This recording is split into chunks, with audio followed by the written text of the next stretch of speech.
Ghost از شکیل صدیقی پیش کردہ رومانہ شاہد۔ شام ہونے پر جب آفس کی چھٹی ہوئی تو کارل نے مولی کے اپارٹمنٹ کا رخ کیا۔ وہ اپنی باتوں اور طرز عمل سے اسے شیشے میں اتارنا چاہتا تھا۔ اس وقت دنیا میں مجھ سے زیادہ چاہنے والا تمہیں کوئی اور نہیں مل سکے گا، اس نے مولی کے سامنے بیٹھتے ہوئے جذباتی لہجے میں کہا۔ مولی، میرے جذبے کو محسوس کرو اور اپنے رویے میں لچک پیدا کرو۔ سام اب اس دنیا میں نہیں ہے، اس کمرے میں نہیں ہے۔ تمہیں اس حقیقت کا اعتراف کرنا چاہیے۔ اس کی یادوں کو کب تک سینے سے لگائے بیٹھی رہو گی؟ سام نزدیک ہی ٹہل رہا تھا۔ وہ محسوس کر رہا تھا کہ مولی کو اب زندگی گزارنے کے لیے ایک اچھے ساتھی کی ضرورت ہے، اور کارل ایک اچھا ساتھی بن سکتا ہے۔ میری سمجھ میں نہیں آتا کہ تم اس کے خیالوں کو سینے سے چمٹائے کیوں بیٹھی ہو۔ تمہیں اس مستقبل شناس پر اعتبار کرنا چاہیے جو ہمیں بروکلن میں ملا تھا، سام نے اچانک کہا۔ پھر اسے احساس ہوا کہ مولی اس کی آواز نہیں سن سکتی۔ اس عورت اولمے کے بارے میں تمہیں پہلے ہی بتا چکی ہوں کہ وہ سام سے رابطہ قائم کیے ہوئے ہے، مولی نے کارل سے کہا۔ مجھے اس پر ایک منٹ کے لیے بھی یقین نہیں آتا، کارل نے کہا۔ وہ اس وقت ہلکے نیلے سوٹ میں ملبوس تھا اور بہت وجیح لگ رہا تھا۔ مگر ان باتوں کے بارے میں تم کیا کہو گے جن سے وہ واقف ہے، حالانکہ وہ میری ذاتی باتیں ہیں؟ اسے یہ سب کیسے معلوم ہو گیا؟ کیسی باتیں؟ کارل نے ہمیں اچکا کر پوچھا۔ اولمے نے ایک ایسی تصویر کا حوالہ دیا ہے جو سامنے ریو ڈی جنیرو کی سیر کے وقت کھینچی تھی۔ اس وقت ہم لوگ بالکل اکیلے تھے، اور پھر ایک سب میکسی ہے جس پر میں نے اپنا نام لکھ دیا تھا۔ اولمے کو اس بارے میں کیسے پتا چل گیا؟ اس نے یہ بھی بتایا ہے کہ سام کہہ رہا تھا کہ اسے معلوم ہے کہ اسے کس نے قتل کیا ہے۔ وہ اتفاقیہ ہلاکت نہیں تھی، ایک سوچا سمجھا ہوا منصوبہ تھا۔ کیسی احمقانہ باتیں کر رہی ہو تم، کارل نے ناک پھکیڑ کر کہا۔ اس عاملہ اولمے نے قاتل کا نام ولی ووپ بتایا ہے۔ وہ 303 پراسپیکٹ پیلس میں رہتا ہے۔ اس کی اپارٹمنٹ 4D ہے۔ وہ ذہنی طور پر بیمار لگتی ہے، کارل نے تبصرہ کیا۔ اوہ کارل، یہ تم کیا کہہ رہے ہو؟ سام بڑبڑایا۔ مولی تمہارے ساتھ مذاق ہو رہا ہے۔ ہو سکتا ہے وہ عورت تمہیں اپنے کسی مقصد کے لیے استعمال کر رہی ہو۔ وہ کرسی سے اٹھ کر شوکیس کے پاس چلا گیا اور ٹیک لگا کر کھڑا ہو گیا۔ کسی اور کو اس چکر میں پھانسنے کے لیے وہ تمہارا سہارا لے رہی ہو۔ تم کس حد تک درست کہتے ہو؟ ایسا ممکن ہے، مولی نے اتفاق کیا۔ میں اس کی حقیقت معلوم کروں گا۔ مجھے اس دھوکے باز عاملہ کا پتہ بتاؤ۔ تم کیا معلوم کرو گے؟ مولی نے کہا۔ جو کچھ معلوم کرنا ہے وہ پولیس خود ہی معلوم کر لے گی، اس لیے کہ عاملہ اولمے نے کہا ہے کہ سام چاہتا ہے کہ میں پولیس کے پاس جاؤں۔ سام چاہتا ہے کہ تم پولیس کے پاس جاؤ؟ کارل نے حیرت سے دہرایا۔ اس کا منہ حیرت سے کھلا کا کھلا رہ گیا۔ ہاں، اوہ خدایا، کیا تمہارا دماغ خراب ہو گیا ہے؟ کارل نے کہا۔ تم پولیس سے کیا کہو گی؟ یہی کہ کسی ماہر روحانیت عاملہ نے تمہیں بشارت دی ہے اور دوسری دنیا کی باتیں بتائی ہیں۔ اس نے روحوں اور بدروحوں سے تمہاری باتیں کرائی ہیں۔ میں معافی چاہتی ہوں، مولی نے پھررائی ہوئی آواز میں کہا۔ نہیں، معافی نہیں چاہنے کی ضرورت، کارل نے اپنائیت سے کہا، اور اس کا پھول جیسا چہرہ اپنی ہتھیلیوں میں لے لیا۔ میں جانتا ہوں کہ تم نے گہری اور اچھی نیند نہیں لی، اس لیے تم نارمل نہیں ہو۔ تم اچھی نیند لے لو، پھر سب کچھ ٹھیک ہو جائے گا۔ مولی نے اس بات میں سر ہلایا تو کارل نے جھک کر اس کے رخسار کا بوسہ لیا اور اسے الوداع کہہ کر اپارٹمنٹ سے نکل گیا۔ اس نے جاتے جاتے کہا کہ وہ صبح سے فون کرے گا۔ وہ باہر جا کر اپنی کار میں بیٹھا تو سام بھی اس کے ساتھ تھا، اس لیے اسے کارل پر شبہ ہو گیا تھا اور وہ حقیقت معلوم کرنا چاہتا تھا۔ رات کا وقت تھا اور سڑکوں پر روشنیاں جگمگا رہی تھیں۔ کارل نے ٹھیک اس عمارت کے سامنے اپنی کار روکی اور اندر چلا گیا۔ وہ لاؤنج میں ایک لہجے کے لیے رکا، پھر اس نے راہداری طے کی اور اندر چلا گیا۔ ایک بند دروازے کے سامنے ٹھہر کر اس نے دستک دی تو تھوڑی دیر کے بعد دروازہ کھلا تو اس شخص نے کہا، کارل، تم یہاں کیوں آ گئے؟ تم سے اب تک کون باتیں کرتا رہا ہے؟ کون باتیں کرتا رہا؟ اس نے حیرت سے کہا۔ وہ ولی لوپ تھا۔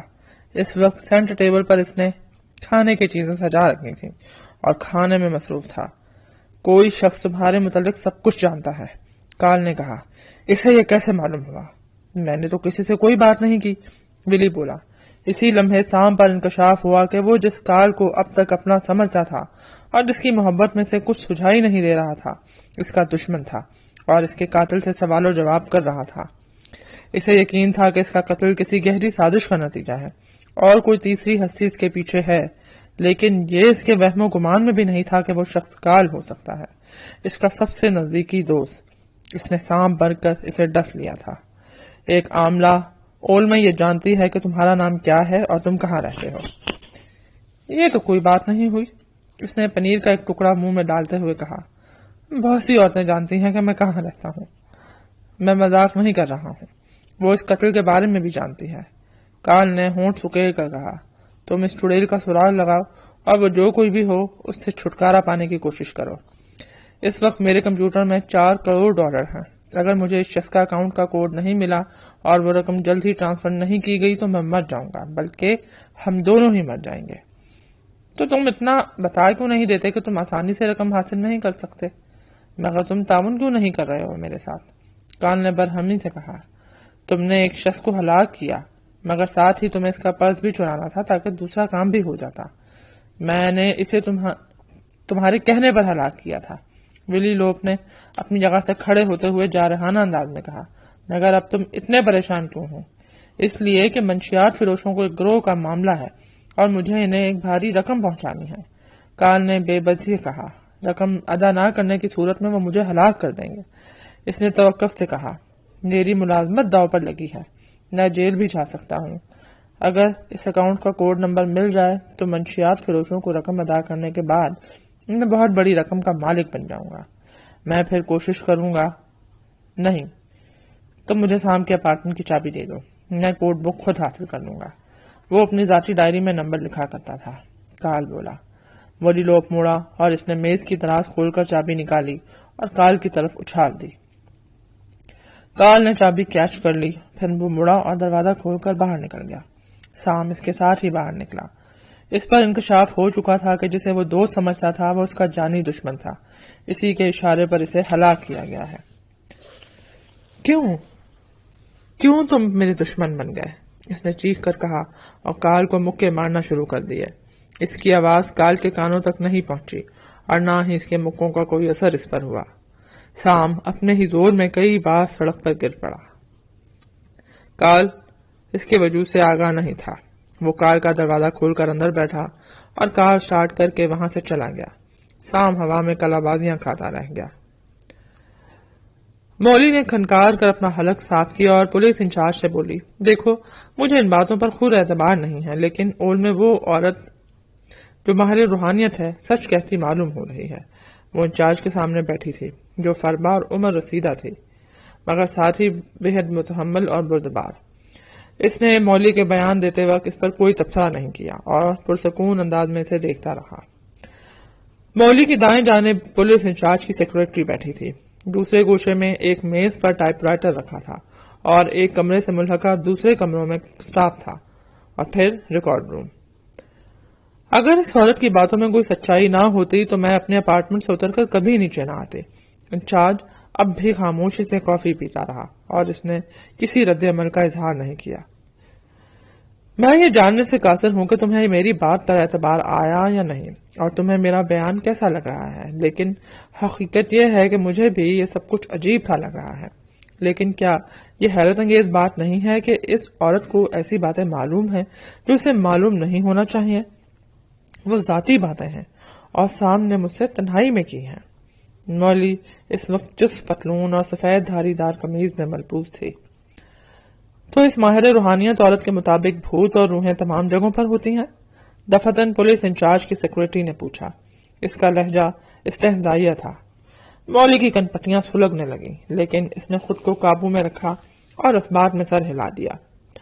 اگر ایسا ہے تو مجھے آئندہ کپڑے تبدیل کرتے وقت خیال رکھنا پڑے گا، اس نے مضحکہ اڑانے کی لہجے میں کہا اور مڑ کر اپنی چھوٹی سی میز کرسی کی طرف چلی گئی اور ٹائپ رائٹر کی طرف متوجہ ہو گئی۔ مجھے ابھی بہت اہم کام نمٹانا ہے، ورنہ میں تمہاری کہانی ضرور سنتی۔ مولی نے اپنے غصے کو قابو میں کیا اور انچارج کی طرف امید افزا نظروں سے دیکھتی ہوئی بولی، اس آدمی کا نام ولی لوپ ہے جس نے سام کو ہلاک کیا ہے۔ میں تم سے گزارش کرتی ہوں کہ اسے چیک کرو۔ اوکے، وہ اپنی جگہ سے اٹھتا ہوا بولا، اگر اس کا ریکارڈ ہوا تو میں ضرور چیک کروں گا۔ وہ کمرے سے نکلا اور 90 تلے قدم اٹھاتا ہوا ریکارڈ روم کی طرف چلا گیا۔ مولی نے گہرا سانس لیا اور اپنے سر کے بالوں پر ہاتھ پھیرنے لگی۔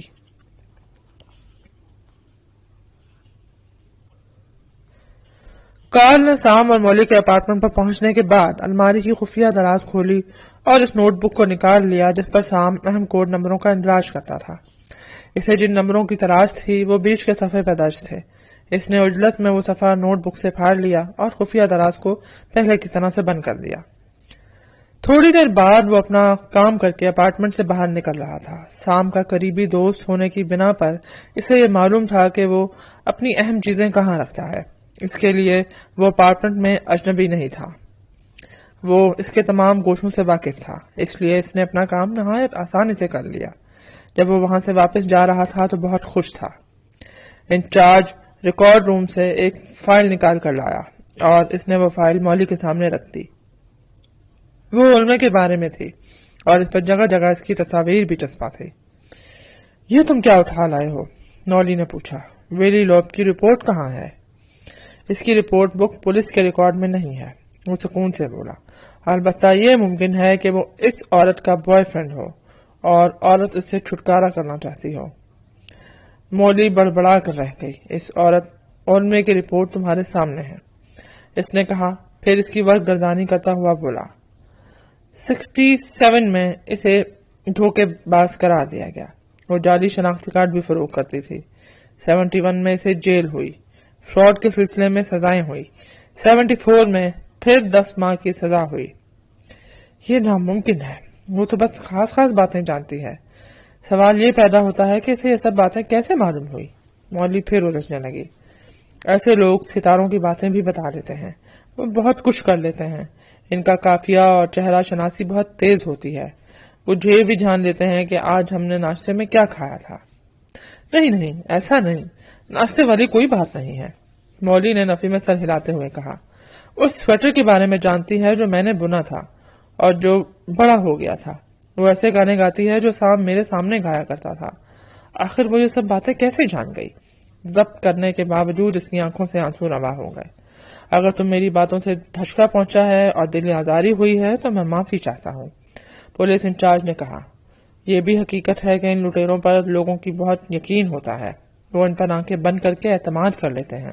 میں جانتا ہوں کہ تمہارے احساسات کیا ہیں۔ مولی نے اپنے آنسو صاف کیے اور وہاں سے نکل آئی۔ وہ جانتی تھی کہ پولیس انچارج کو اس کہانی پر اعتبار نہیں آیا اور ویلی لوب کے خلاف کچھ کرنے کا ارادہ نہیں رکھتا۔ کارل نے وہ کوڈ کمپیوٹر میں فیڈ کیا اور بٹن دبا دیا تو اس کا رزلٹ مثبت آیا۔